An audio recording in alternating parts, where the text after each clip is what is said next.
Ce soir, j'ai envie de vous parler d'Halloween en tant que médium parapsychologue transgénérationnel. Halloween, évidemment, est l'une de mes fêtes préférées pour les personnes qui auront envie justement de comprendre d'où vient cette fête. Certains la trouvent un petit peu glauque, mais moi je la trouve extraordinaire. Je trouve qu'il y a une dimension avec l'arrivée de l'automne que j'adore, à savoir justement d'où vient cette fête celtique, les amis, et que l'on appelle évidemment Samhain.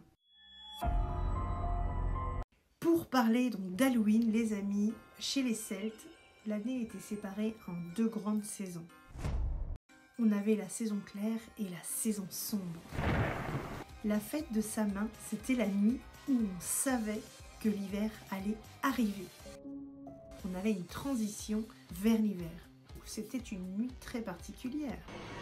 On croyait que la frontière entre les vivants et surtout le monde des morts s'ouvrait.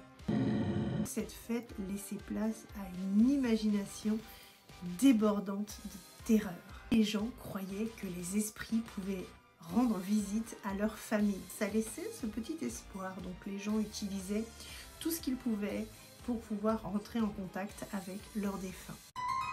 Certains avaient très peur de la fête d'Halloween. Rien que de parler des esprits ou des morts, les gens ont été terrorifiés.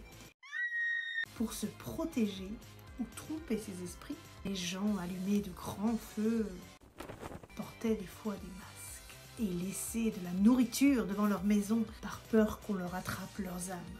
Ils pensaient que la générosité leur permettrait de survivre. Il faut savoir que plus tard, l'Église a repris cette tradition et en a fait la fête de la Toussaint, le jour des morts. En anglais, All Hallows Eve est devenu Halloween. Je ne sais pas les amis si vous êtes fans d'Halloween, mais moi je suis dingue d'Halloween, j'adore cette fête.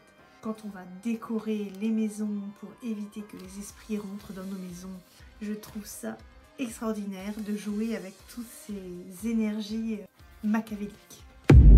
Il faut savoir les amis que quand les Irlandais et les Écossais ont migré en Amérique, ils ont emporté leurs costumes là-bas. Là-bas, les navets qu'ils creusaient pour en faire des lanternes ont été remplacés par des citrouilles. Beaucoup plus faciles à découper et à travailler.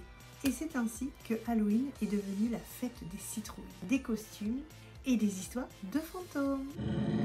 Alors ce soir d'Halloween, ouvrez l'œil, car on dit que les esprits marchent encore parmi nous.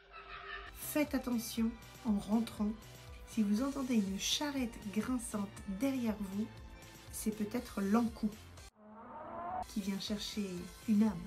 Si quelqu'un le soir d'Halloween sonne à votre porte, si on vous demande si vous souhaitez un bonbon ou un sort, de distribuer des friandises aux enfants parce que citrouille, fantôme ou esprit, ce soir-là, tout sera permis.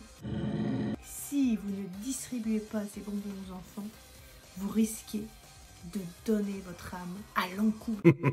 Je vous souhaite à tous et tous de préparer l'automne et un joyeux Halloween à tous les amis.